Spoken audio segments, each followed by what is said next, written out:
Hello everyone, Steve Elliott here again. Welcome back to my channel. Today I'm getting all Christmassy. I went to a Christmas fair a couple of weeks ago. Well, it was a Christmas fair stroke art craft fair, and that's why I really went, because I'm a sucker for artist materials, and if I ever get a chance to go and look at new materials and materials that is being sold at a reduced price, I'm there. I just can't resist it. So I went along to this fair, and I took a couple of pictures when I'm there. I'm not somebody who plans a painting or goes anywhere with any intentions of grabbing images to paint with.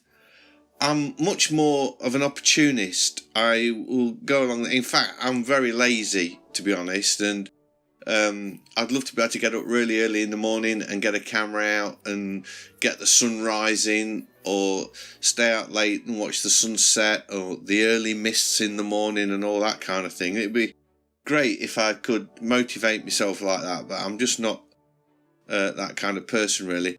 So it's much more a case of being somewhere and thinking, oh, that looks a bit cool, and I just grab my phone and take a picture. So again, until they started putting cameras in phones, I relied solely on sketching, really. I used to carry a sketchbook with me, but because I don't know, it seems I was never ever had a camera at hand. So now it's great because I just get my phone out and grab a picture. So this was a picture taken at a Christmas fair. So this is my Christmas offering, really. Comes I suppose I would have liked to have waited till December, because I don't think we should start celebrating Christmas before December, to be honest. But here it is. I've done it a couple of weeks early, and I'm thinking I might actually reproduce this finished painting as a Christmas card. So what I intended, I wanted something for Christmas, but not blatantly Christmas. I didn't want it to look like a sort of a cliched Christmas scene with greens and reds, or mountains of snow and pine trees covered in snow and little log cabins and reindeers and stuff like that. I wanted to do something that was actually original. So I think I achieved it, because the colours aren't typical of what you would use in a Christmas scene, and the scene isn't particularly typical either, although it is a shopping thing. So maybe that bit is a bit more typical, but not treated in a typical way. So, as you've probably been watching, I began the painting in the normal way, crashing on some colour. So you can probably guess now what colours I'm aiming at in the finished painting. If you've been watching my videos for a while, you'll know that the ground colour that I put on will be complementary to what I intend the finished painting to be. So if I'm starting with a green like I did here, you will think, oh, he's going for a pink purple look to this painting. So that's exactly what's happened. I've got a green ground in, and I do let a lot more of the green show through the finished painting in this one than I normally do the ground. I thought it was working quite well. What I'd like to point out as well is, be bold with colours. Don't settle for something that looks like a skin tone. If you look at this, I'm using shocking pinks in the skin, which, if somebody had skin colour like that, they would have a rash. And the blue in the arm, you can't quite see that now on the picture, but look at the girls there. We've got blue in there, and all sorts of colours that is not the colour of the hair. And the face, we've got blue going into the face, we've got pinks, and the arm, there it is, look, with the blue in there. I'm using lots of colours that you just wouldn't think to use perhaps for skin tones. Clothes, it doesn't matter because they can be any colour under the sun really, I suppose. But again, I'm using complementary colours to put shadows on there. I'm not using any greys or really dark colours.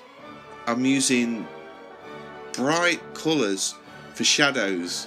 So that's one way you can keep your painting really vibrant and not have sort of horrible grey areas in there. Although, you know, I shouldn't say horrible grey areas, because sometimes that might be what you're trying to achieve and you might be painting something that you want to be grey.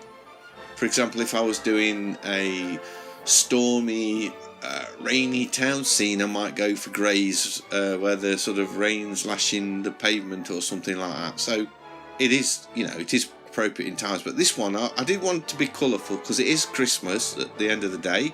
I'm not using a typical Christmas palette. Doing a little bit of negative painting here on some lettering.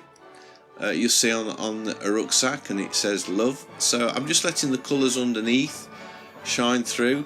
And again, I'm not into detail at all. And these shapes on this bag are quite abstract really. They're just indication of what a pattern could be that's on the bag. And I'm just using tone to create the form.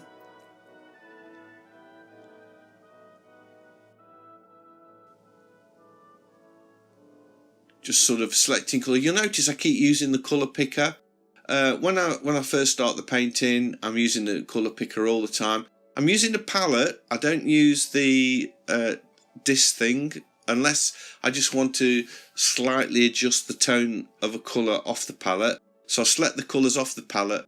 But as the painting moves along and I get further into the painting, I use the palette less and less, and then I start sampling the colours directly from the painting. So I'm using the same colours all the time to try and keep an harmonious feel throughout the painting. Here I'm putting in a fourth person just sort of in the background.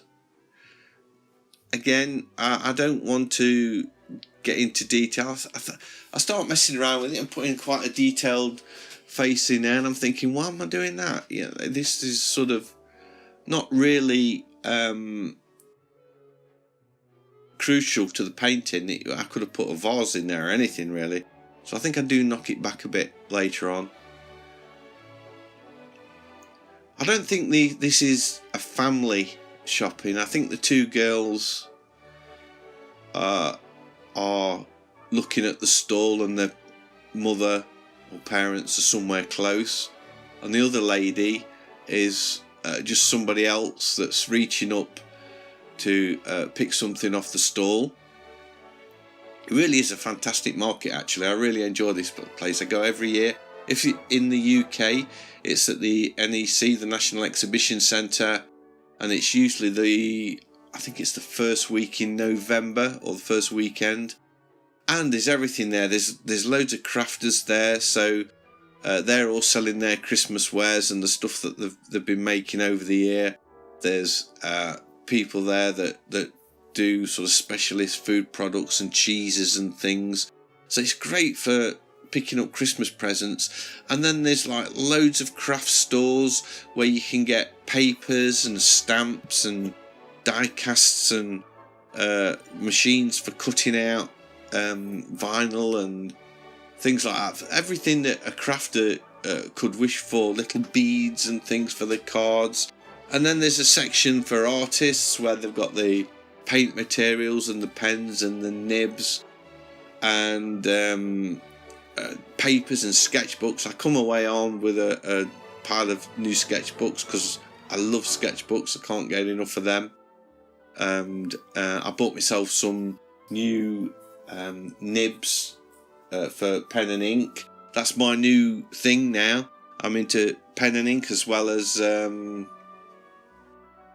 as the digital painting. I've discovered that recently and well, so as well. So I'm really enjoying doing pen and ink drawings, and you'll may have seen my 712 things to draw series that I've put here on YouTube, and that's leaning towards the pen and ink rather than other media at the minute. I got into it in Inktober, so that's something else I'm really enjoying.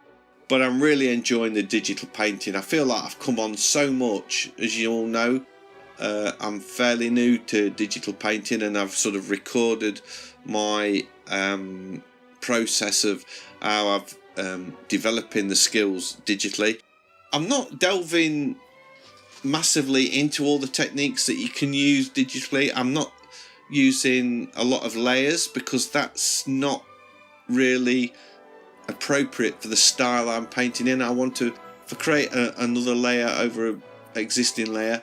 I can't blend the colours, smudge the colours together. So this one pretty much worked on one layer throughout the old painting. There you can see in the girls there, look at the colours I put in that. You know, there's every colour you can imagine, and it's not finished there yet. I even go a little bit more crazy and put some more colour in. I felt that the brown was not working with the rest of the painting. There was too much brown. And you notice I've started to paint the background now, and the objects, although I mean you can see there's a bag in there and a tray. They look like records. They're not records, they're cards, I think, or something of that nature. So you don't exactly see what things really are. This is a massively detailed painting for me, because I've said before, I tend to leave lots of things to lots of areas to the imagination, and just concentrate on the principal feature of a painting. This one, I've approached it different because it was a Christmas thing. I want it absolutely cluttered with things, and I'm painting a little snow scene with some reindeer. I said there was no reindeer in this, but there's a reindeer on that pillow, and I wanted the old painting to be cluttered with stuff, but it's only a suggestion. There we've got a sort of a midnight scene with a tree on a card, but it's just a suggestion. Here I'm trying green on the scarf that's hanging up, and decide I don't like it and take it off again and put it back to the red. And these are supposed to be poppies. I believe they're poppies. Yeah, there we go. Just an indication, really. So there's lots of little miniature paintings that are almost abstract appearing all over this scene, but trying to keep a balance so that nothing is overpowering, and the two little girls and the woman still remain the absolute focal point of the painting. I've got a way to go. I'm still working on the background. I've pretty much finished the people now. And we've got some silver balls in there. I'm painting Santa now. You see, we've got some Santa going off. So it clearly is starting to turn into a Christmas scene. A little bit of holly and a pine cone going in. And if I didn't tell you what these things were, you probably wouldn't have much of an idea. What you'd probably be guessing that it's a pine cone. It's not exactly a true representation of one. Got another pillar being painted in there, and we're getting pretty close to the end of this painting now. Now I'm putting in the final touches on the girls there, putting more blue in, and that is it. So thanks for watching this video and staying to the end with me. I hope you've enjoyed it. If you have, big thumbs up, really appreciated. If you're new to the channel, please subscribe. I've got lots more videos coming your way. I'd love to be sharing those with you, and I'll see you all in the next one. Take care.